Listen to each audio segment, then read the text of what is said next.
नमस्कार YouTube family, कसे आहेत? मजेत आहेत ना? चला तर म्हटलं आपल्या ब्लॉगला सुरुवात करू. सगळ्यांना श्री स्वामी समर्थ. तर चला, आज सकाळीच आपण लवकर पटापट सगळी घरातली कामं झाली आणि नंतर आपण स्वयंपाकाला लागलो. स्वयंपाकासाठी आज आपण करून घेणार आहेत भेंडस. कोणी त्याला भेंडस म्हणतं, कोणी ढेमसे म्हणतं, कोणी त्याला गोल भेंडी म्हणतं. असे वेगवेगळे प्रकार असतात. आपण ते गोल भेंडी आहे ना, आता म्हणजे गोल भेंडस आहेत ना, ते आलेले आहेत. आणि आता चला ते भेंडस उन्हाळ्यात येतात आणि त्याची भाजी खूप छान लागते. आमच्या घरी तर खूप आवडून घेते, म्हणजे यांना तर खूप आवडतात. आणि जर आता बाजारात भेंडस दिसले ना, लगेच घेऊन आले. तर म्हटलं चला खूप छान अशा पद्धतीने आपण मस्त भेंडसची भाजी करून घेणार आहेत. आणि खायला पण एवढी भारी लागते ना, खूप छान लागते. तिला डाळ घालून करावं लागते. चला डाळ घालून कशी करायची ते पण दाखवते. पण आता मी भेंडस स्वच्छ धुवून घेतलेले आहेत. आता मी ते चिरून घेते. आपण चिरता चिरता थोड्या गप्पा गोष्टी करणार आहेत. तर चला, माझे व्हिडिओ कोण कोण बघतं, कुठून बघता ते मला कमेंट करून सांगा. आणि माझे व्हिडिओ कसे वाटले, कोणत्या गावावरून बघता, आणि चांगले म्हणजे आवडता का नाही आवडता ते तरी कमेंट करून सांगा. आणि जास्तीत जास्त शेअर करा, सबस्क्राईब करा. व्हिडिओ आवडला असेल तर लाईक करा आणि आपले व्हिडिओ जास्तीत जास्त शेअर करा. तर चला, आता मी भेंडस कापून घेते. आपण भेंडस कापताना आहेत ना, ते पूर्ण बी वगैरे जास्त जर निंबर राहिली ना, तर बी वगैरे काढून टाकायचं आहे. पण ते भेंडस कवळे आहेत, तर मस्त कवळे भेंडस होते. तर पूर्ण मी असं चिरून घेते. आणि आता बघा, आपण आहे ना, आता आपलं 2-3 दिवस आपली होळी झाली, आपलं धुलीवंदन झालं.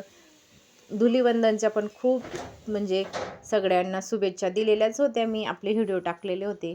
आणि आम्ही जास्त तर काही बाहेर वगैरे धुलीवंदनचं खेळत नाही. यांच्यासोबतच थोडं मी कलर वगैरे लावून घेते.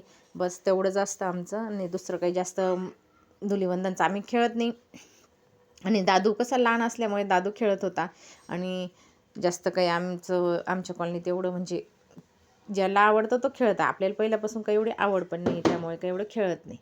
तर बघा, मस्त कढईमध्ये तेल टाकून घेतलं. आणि आता आपण भाजी करून घेतो आहे. आणि जिरं टाकून घेतलं. माझा कॅमेरा आहे ना, थोडा वरतीच राहून गेला, माझ्या लक्षातच आलं नाही ते. तर म्हटलं चला, तेल टाकलं आणि आपण आता जिरं टाकून घेतलेलं आहे. आता आपण भेंडसे ना पहिलेच धुवून घेतलेले आहेत, त्यामुळे कसं आता फक्त चिरून लगेच टाकून देते मी. तर बघा, मस्त छान असे तुकडे करून घेतलेले आहेत त्याचे. आणि आता आपण ते टाकून देणार आहेत.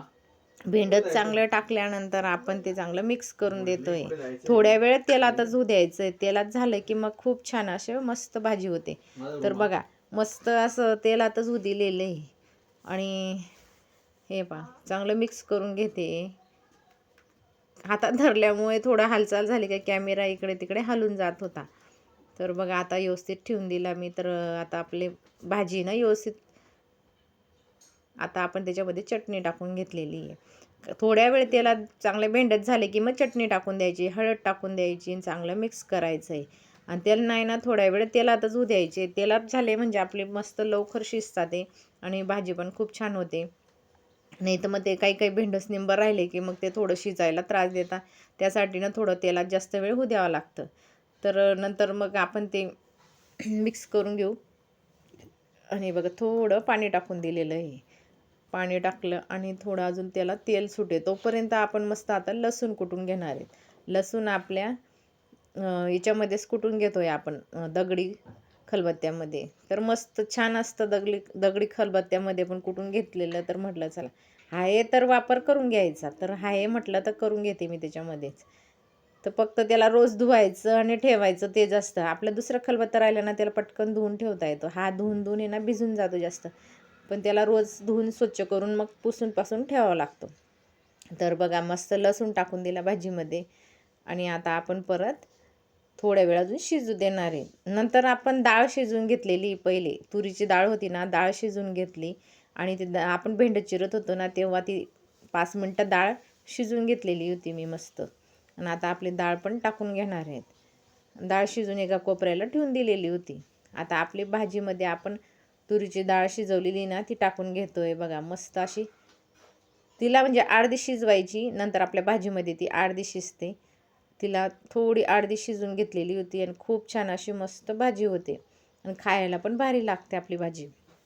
आणि ज्या सीझनमध्ये जे आलं ना ते खाऊ म्हणजे खाल्लंच गेलं पाहिजे ना. आता उन्हाळा आला ना तर उन्हाळ्यामध्येच हे भेंडस येतात. तर म्हटलं चला आता मस्त भेंडसची भाजी करून घेतली आणि आता आपण कोथिंबीर वगैरे चिरून टाकून देऊ. आणि लसूण लटकून गेला तर माझ्या हाताला, ते टाकत होती मी. तर बघा आता मस्त डाळ टाकल्यानंतर बघा आपल्या भाजीला किती छान गदक आला. आणि अजून थोडं पाणी टाकून देते. आपल्या भाजीचं प्रमाण बघून म्हणजे ज्याच्या घरी जेवढं लागेल तेवढा अंदाज बघून ज्याच्या त्याच्या प्रमाणात करायचं आहे ते. तर आमच्या घरी एवढी लागते. मग 2 चमचा मी मीठ टाकून दिलेलं आहे. आणि आता भाजीला चांगली उकळी आणून द्यायची. भाजीला उकळी आल्यानंतरच आपण दाण्याचं कूट टाकणार आहे त्याच्यामध्ये, शेंगदाण्याचा. आता म्हणजे मग जर पहिलं टाकलं ना तर भाजीची तरी येत नाही, त्यासाठी ना नंतर टाकणार आहे मी. आता पहिले म्हणजे थोडं भेंडस शिजायला पण वेळ लागतो. आपलं डाळ आहे, भेंडस आहे, त्यामुळे थोडं भाजीला वेळच लागेल ना. तर झाकण ठेवल्यानंतर आपलं तर भाजीला तरण येणार नाही, त्यासाठी आहे ना थोडंसं आपण नंतरच करणार आहेत ते. तर आता तिच्यामध्ये कोथिंबीर टाकण्यासाठी थोडा वेळ राहू दिलेलं आहे. आता कोथिंबीर टाकून मग आपण झाकण ठेवायचं.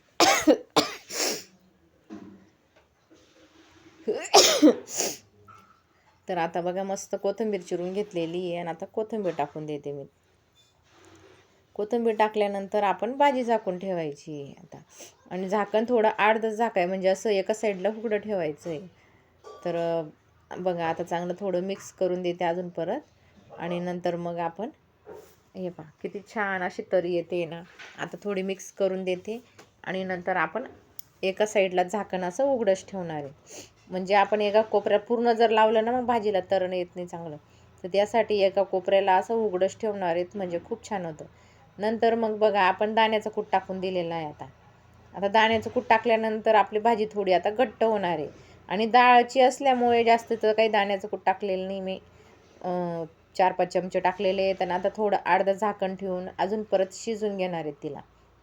आणि तिला मस्त कमी गॅसवरती हळूहळू हळूहळू होऊ द्यायची. तिला खूप छान अशी मस्त तरी येते बघा.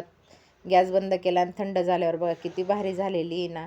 ही तुम्ही बाजरीच्या भाकरीबरोबर, चपातीबरोबर खाऊ शकता.